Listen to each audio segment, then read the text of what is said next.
वैसे तो कहते हैं भगवान ने किसी को गरीब नहीं बनाया है, उन्होंने हर किसी को इतना दिया है कि वो अपना जीवन गुजार सकें, और अगर किसी को ज़रूरत से कम भी दिया है तो भगवान उसके लिए कुछ न कुछ ऐसी व्यवस्था कर ही देते हैं, उनका जीवन चलता रहता है। हम अक्सर दूसरों की अमीरी देखकर अपनी अमीरी और गरीबी का अंदाज़ा लगाते हैं। यदि हमारे पास 10 रुपये हों और सामने वाले के पास 100, तो हम अपनी नज़रों में गरीब हो जाते हैं और सामने वाला अमीर हो जाता है।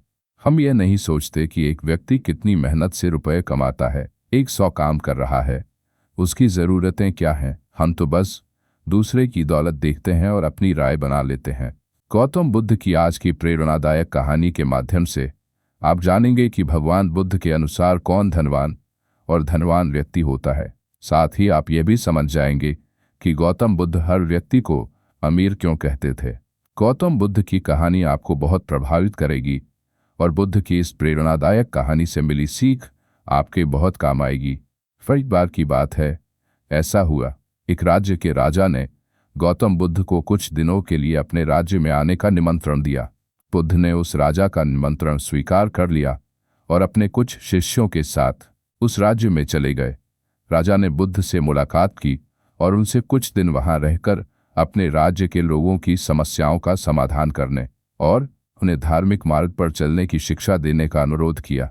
बुद्ध ने राजा की बात मान ली और इस राज्य में 3 दिनों के लिए एक धार्मिक परिषद आयोजित करने का निर्णय लिया। गौतम बुद्ध के आगमन की खबर पूरे राज्य में फैल गई और धार्मिक सभा के पहले ही दिन बहुत से लोग आईवांटी का साथ पे चौराहे पर, उसी राज्य के चौराहे पर रहता था, उसे भी गौतम बुद्ध के आने की खबर थी, लेकिन वह सोचने लगा कि धर्म सभा में जाकर और यहाँ बैठकर उसे क्या मिलेगा। जैसे जैसे लोग आएंगे वे मुझे भिक्षा में कुछ न कुछ अवश्य देंगे। पहले दिन कई लोग आए और इस भिखारी ने अच्छी खासी कमाई की। अगले दिन फिर वही क्रम जारी रहा।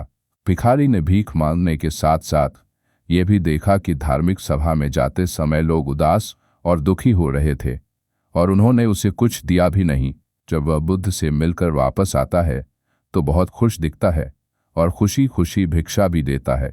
यही सोचते सोचते दूसरा दिन भी बीत गया। तीसरे दिन जब बहुत कम लोग आए तो भिखारी परेशान हो गया। उसने कमाई नहीं की। उसने सोचा कि बुद्ध तो सबकी समस्याओं का समाधान दे रहे हैं, तो क्यों न मैं भी उनके पास जाऊं और अपनी गरीबी दूर करने का उपाय पूछूं। ऐसा सोचकर वह भी धर्मसभा में गया, लेकिन वहां लंबी कतार थी। बड़ी मुश्किल से उनकी बारी आई। बुद्ध के पास पहुंचकर उसने प्रणाम किया और कहा, प्रभु, इस गांव में सभी लोग सुखी हैं और सभी लोग धनवान तथा सुख सुविधा संपन्न है, फिर मैं गरीब क्यों हूं? तुम गरीब हो क्योंकि तुम हमेशा दूसरों से मांगते रहते हो, लेकिन कभी किसी को कुछ नहीं देते हो। भगवान बुद्ध ने उस भिखारी को देखा। आपको लगता है कि लोग तुम्हें भीख में बहुत सारा धन देंगे, लेकिन आप किसी को बदले में कुछ भी नहीं देना चाहेंगे।